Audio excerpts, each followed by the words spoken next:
verse 28. Verily, so here Jesus makes an oath. He's saying, I'm telling you of a truth.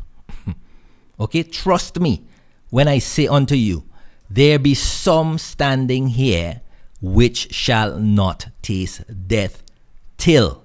And this word till is significant because it's saying that while some people would die, some of the people and the disciples to whom he was speaking to, while some of them would die, some of them would live till they see the Son of Man coming in his kingdom. All right.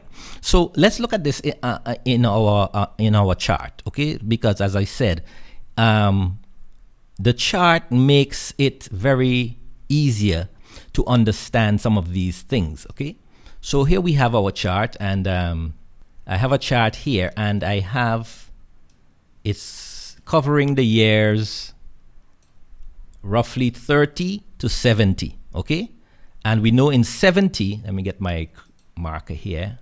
We know that in 70, we had the destruction of Jerusalem. Can you see that? Maybe let me use a different color. Let me use blue.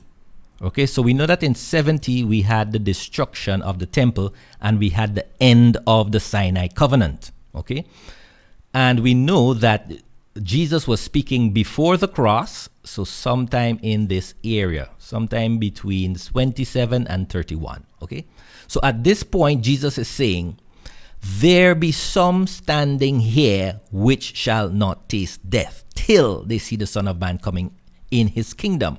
Now, according to Matthew 24, which we studied in the previous study, we saw Jesus gave these signs of the end. So after he went to the cross, or was crucified, resurrected, and the Holy Spirit was poured out in the year 31, then the signs that Jesus gave began to be fulfilled. So they had the deception that came. And you read in the book of Acts chapter 15, you see what that was about, where the Jewish Christians began to require that the Gentile Christians observe the old covenant laws. All right? And that was the major part of Paul's ministry, was countering these deceptions. All right? Then we saw there were wars and rumors of wars, because we even have in the book of Acts where Caesar expelled the Jews out of Rome because of the insurrections that were beginning to happen. We saw the upheavals. There were famines. In the book of Acts, we read about where the prophet came and said there was going to be a famine upon the whole world. We saw where Paul and Silas was in prison and a great earthquake occurred. All of these things were prophesied by Jesus as signs that were leading up to the destruction of Jerusalem. Then we saw the persecution that happened. We read in the Acts chapter 7, Acts chapter 8, where Saul of Tarsus led the persecution under the authority of the chief priest of the temple, okay, to persecute the Christians and throw them in prisons and beat them, etc., etc. Okay, then we had the preaching of the gospel, and Paul said, look, the gospel has been preached in all of the world. At that time, in his time, which was the Roman Empire, the Israelites, the gospel of the kingdom had to be preached in the oikumene, which was the Roman Empire. We saw all of that when we read Matthew 24 in the last study. Okay, then remember Jesus talked about the abomination in the temple now. And when they saw that abomination, they need to flee out of Judea. They need to come down off the rooftops in Judea and in Jerusalem and flee. Right? Because at that time now there would be a great tribulation. All right? And then at that time they begin to see signs in the heavens and so on and so on. And then they will see the sign of the Son of Man in heaven. And they will see him coming in the clouds of heaven. So at that time we had the coming of the Son of Man. All right? So now let's see how we can put all of this in context with what Jesus is saying now in Matthew chapter 16, 27. There be some standing here who will not die until they see the Son of Man coming in the clouds of heaven. well, he didn't say clouds of heaven at this point. He says, you see the Son of Man coming in his kingdom, all right? But it's all the same reference. But I just want to be exact, okay?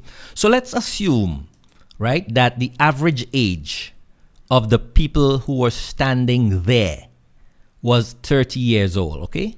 The average age. Yes, there may be some younger, some older. The average age is 30. So in the year 30, when Jesus, let's say he was saying it in the year 30, that there were people, the average age was 30. So in the year 70, they would also be 70. So it is very likely that a person listening to Jesus in the year 30 would have been alive in the year 70. Yes, some of them may have died because there was a heavy persecution going on among the Jews persecuting the Christians, and many were killed. But then, if they were living the normal life in their natural lifespan, yeah, they would be alive because they would be 70 years old by the time the temple was destroyed. So yes, it was quite possible for someone listening to Christ, standing there, and him saying, look, you will see the Son of Man come in his kingdom, because remember, Jesus said he would come before the temple was destroyed. So it's quite possible that someone listening to Jesus in the year 30, 40 years later when the temple was destroyed in the year 70, yeah, it's possible that they would have seen him come, right? As he said he would come before the temple was destroyed. Now, so this chart, I hope, helps us to see all of this.